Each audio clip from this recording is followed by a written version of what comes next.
Donald Trump started in his father Fred Trump's real estate company, learning the basics of property development in New York's outer boroughs. But Donald's ambitions quickly outgrew Brooklyn and Queens. He set his sights on Manhattan, the epicenter of global finance and culture. His first major Manhattan project, the transformation of the Commodore Hotel into the Grand Hyatt, was completed in 1980 and marked his arrival as a serious player.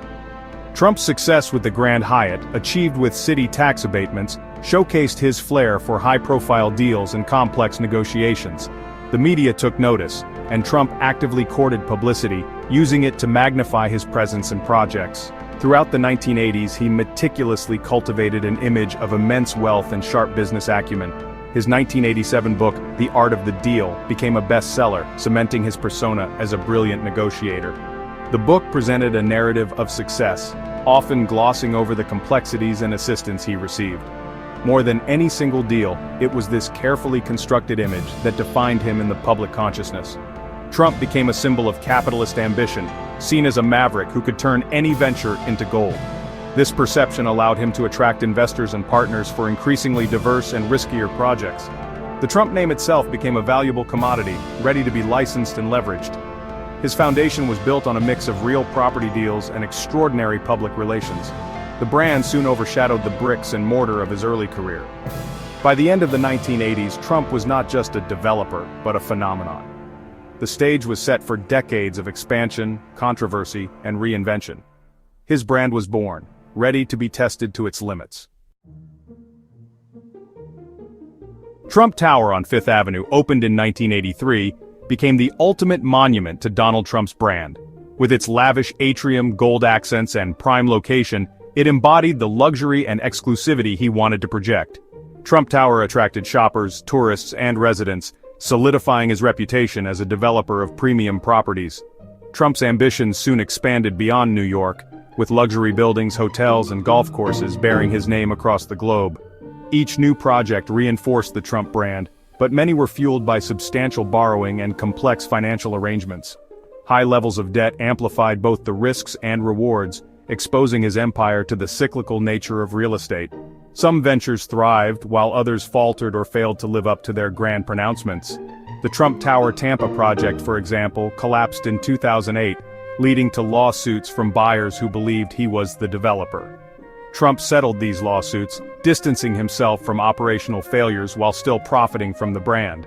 This pattern, licensing his name, profiting from the brand, and avoiding direct responsibility, became a recurring theme. The Trump name became a global symbol, but not every project was a success. His real estate record was a mix of triumphs and high-profile stumbles. The brand, however, continued to grow. In the 1980s and 1990s, Trump entered the casino industry, seeing Atlantic City as a new frontier.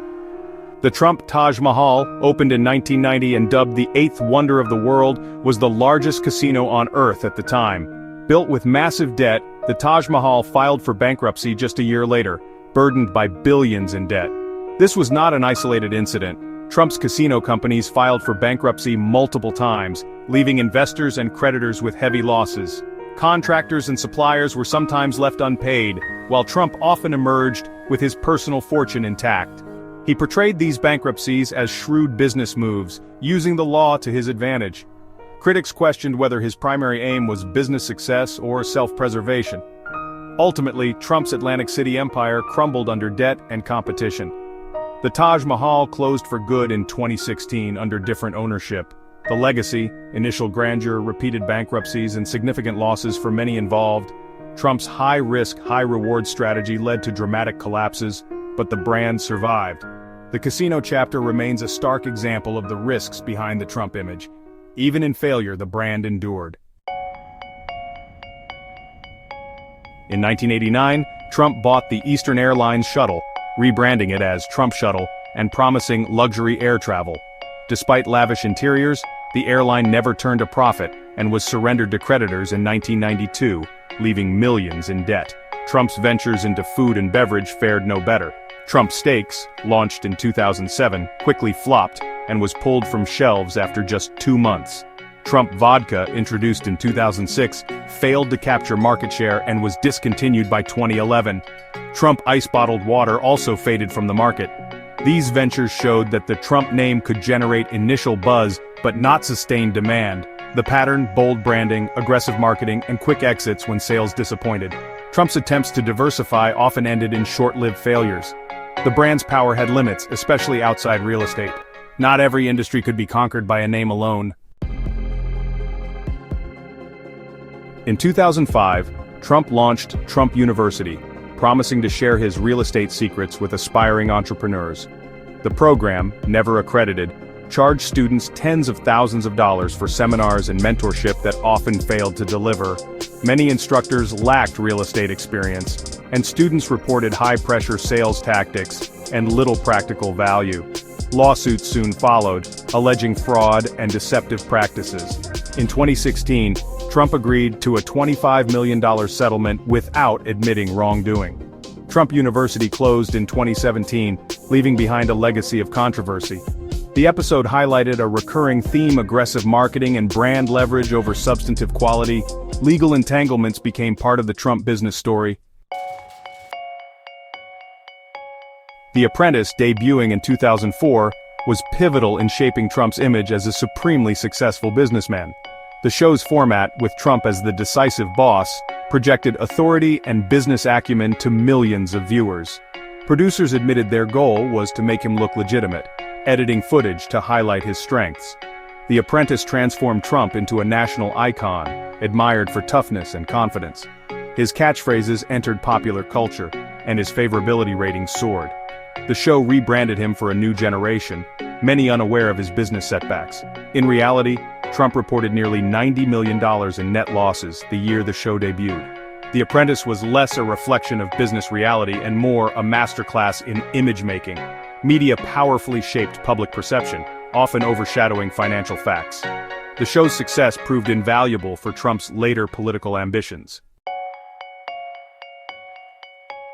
As his career progressed, Trump shifted toward brand licensing, leasing his name to developers and product manufacturers. This strategy expanded his brand's reach with minimal financial risk, generating income from buildings, golf courses, and consumer goods. Trump-branded products ranged from mattresses, menswear, fragrances, to luxury furniture. Licensing revenue soared, reportedly reaching nearly $30 million by 2010. This income was often more stable than his operational businesses, which faced frequent turmoil. Trump recognized the value of his image, monetizing it across sectors with little day-to-day involvement. However, many product lines were eventually discontinued as sales declined or partners distanced themselves. The brand's value proved vulnerable to shifts in public opinion. Licensing highlighted both the power and fragility of a business model built on personal image. The Trump name was lucrative, but not invincible. Financial experts often paint a more critical picture of Trump's business career than his public persona suggests. His repeated use of bankruptcy, high debt, and risky ventures like Trump Stakes and Trump University are cited as evidence of flawed strategies. Forbes once suggested Trump might have been richer simply investing his inheritance in an index fund. Despite this, public perception of his business skills remains strong, especially among supporters. Polls show a majority of Americans believe he was successful in business, with even higher numbers among Republicans. The disconnect between expert analysis and public belief is striking. Media exposure, branding, and cultural admiration for boldness all played a role. Trump's perceived business success became a cornerstone of his political appeal. Assessing Trump's business career means acknowledging both his successes and failures. He turned his father's company into a global brand, scored major real estate wins, and mastered media attention. Licensing deals generated substantial income, and his resilience in the face of setbacks was notable. But his record is also marked by bankruptcies, failed ventures, and legal controversies. Critics argue his reach often exceeded his grasp, and that passive investing might have yielded greater wealth. For many, his career is a testament to branding and self-promotion over sustainable business success. Yet calling him a failed businessman is too simplistic. He built a brand of immense recognition and parlayed it into political power. Trump's story is one of marketing genius and showmanship, where perception often trumped financial reality. In the modern era, image can be as powerful as substance.